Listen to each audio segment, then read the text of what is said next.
Recent EU parliamentary session got rather heated when a member was accused of spreading fake news after he questioned the transparency of the Organisation for the Prohibition of Chemical Weapons.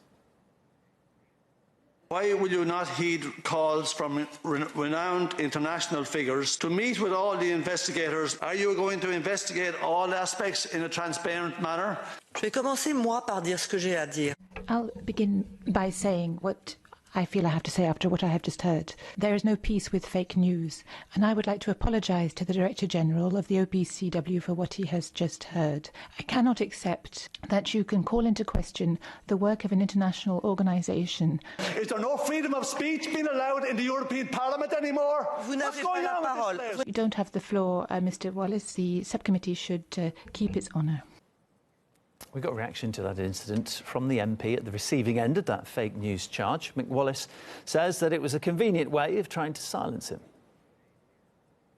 Fake news is a very popular term in Europe and the US for the last while, and they use it as almost like a weapon to silence people.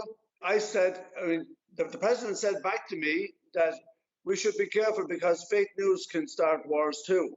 Well, she's dead right, fake news can start wars. When the alleged attack in Duma took place, it was used at that time by the US, France and the UK to illegally bomb Syria. So that was fake news causing war. And what the President didn't like me saying was, I quoted Julian Assange, who said that if wars can be started by lies, peace can be started by truth. We want the truth and we want peace. The OPCW has been looking into allegations of chemical weapons use in Syria's civil war and accused President Bashar al-Assad of deploying toxins against his own people on several occasions, something Syria denies. One of the most prominent cases, over which multiple doubts have been raised, was in 2018 in Duma.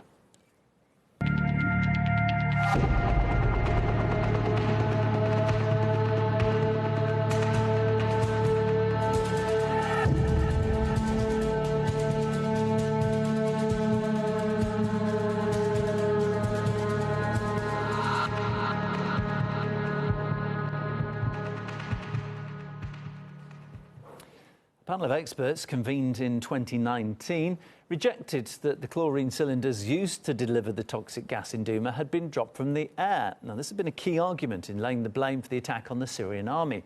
Based on whistleblower data, the panel decided that the OPCW report on the Duma attack relied on false premises and deliberately massaged to yield a biased conclusion.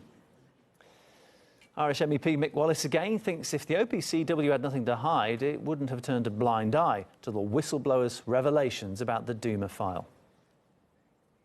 The OPCW can be a vital international organisation that can help the demise of the use of chemical weapons.